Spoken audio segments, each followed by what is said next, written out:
अस्सलाम वालेकुम। इस दुआ के साथ अल्लाह ताला हम सबको हिफ्ज़ व अमान में रखे। Happy Mother's Day. आज है माँ का दिन, तो हम दुआ करते हैं कि हम सबकी माँओं को अल्लाह ताला सलामत रखे और सेहत और तंदुरुस्ती वाली लंबी ज़िंदगी अता करें। आज है जी माँ का दिन।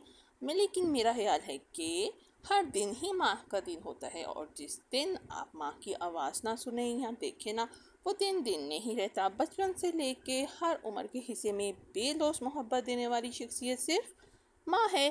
और माँ का कोई नेमल बदल नहीं। हम जाने ना अनजाने में अपनी माँ के साथ किसी न किसी एज में गुस्सा कर जाते हैं, लेकिन जब हम खुद माँ बनते हैं, यानी कि जब हम सब लड़कियों की शादियाँ होती हैं, तो फिर असल में समझ आती है कि माँ क्या होती है। माँ कुर्बानियों का नाम है। माँ बनकर हम बहुत सी आजमाइशों से गुजरते हैं, और माँ ही अपने बच्चों के लिए ना जाने क्या क्या झेल रही होती है, और वो जेल के हम सबको पाल रही होती है।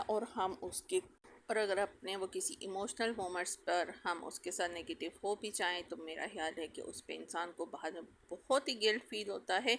और मैं तो कहती हूँ कि आप रोज़ाना अपनी माँ से बहुत प्यार करें, उससे प्यार भरी बातें करें, और अगर आप उससे सॉरी नहीं कर रहे हुए अभी तक, तो आप उससे ज़रूर सॉरी करें उन तमाम बातों पे जिस पे आप कभी गुस्सा हुए। क्योंकि असल हकीकत ये है कि माँ से आके कुछ नहीं, और दुनिया में उसके मिसल भी कुछ नहीं।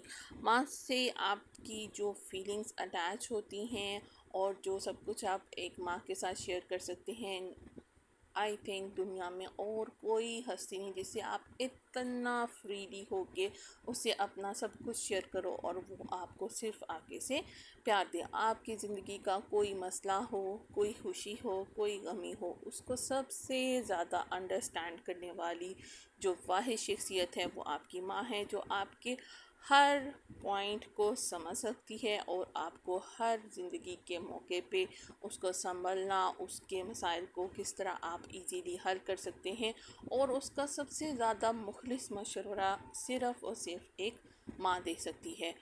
तो मेरा ख्याल है माँ का सिर्फ आलमी दिन एक दिन नहीं मनाना चाहिए। हमें हर रोज़ माँ के साथ जो से है वो हुस्न सलूक से पेश आना चाहिए, और उसको कभी भी ये महसूस ना हो कि मैं अपने बच्चों के लिए जितनी कुर्बानियाँ दी हैं और वो उसको डिनाई करते हैं। हमें उसके हर दिन का हम एक दिन भी बदला नहीं चुका सकते जितना एक माँ अपने बच्चों को प्यार देती है। लो जी, मेरी तो रेसिपी दौड़ दौड़ के बहुत ही एंड पॉइंट तक पहुंच जाने वाली है। आप देख रहे होंगे, साथ साथ अब हम दुआ दे रहे हैं, और एक दिन क्या खाना ना मिले माँ का हाथ का, तो वो मज़ा ही नहीं आता जो माँ के हाथ में। जितने मर्ज़ी आप महंगे महंगे होटल्स में चले जाएं, रेस्टोरेंट्स में, लेकिन जो माँ के हाथ का जायका है खाने का, वो किसी और में कहाँ। और आजकल है बहुत गर्मी, तो जी आपको तो चाहिए अपनी माँ के हाथ चूमें जो आपको रोज़ पका पकाया पेश करें। क्योंकि जब शादी हो जाती है और बाद में जब आपको रोज़ हांडियाँ रोटियाँ पकानी लगती हैं, तो फिर बल्कि पड़ती हैं, तो फिर लागल हो जाती है। तो फिर जी हम आज की अपनी रेसिपी जो सी है वो भी डेडिकेट करते हैं अपनी माँ के नाम। और जी आप भी आज के दिन अपनी माँ को घर पे आराम दें, सुकून दें, और कुछ ना कुछ पका के खिलाएं। कुछ नहीं समझ आ रहा तो आप भी ये चिकन टिक्का फ्लेवर पुलाव बनाएं, और ख़ुद भी मज़े से खाएं, और अपनी माँ को भी अपने हाथों से खिलाएं। और जो जी दूर हैं वो अपनी माँ को आज मिस कर रहे होंगे, तो वो जी लव यू करें, थैंक यू करें उन सब चीज़ों के लिए जो हमारी माँ ने हमारे साथ की। थैंक यू, लव यू माँ।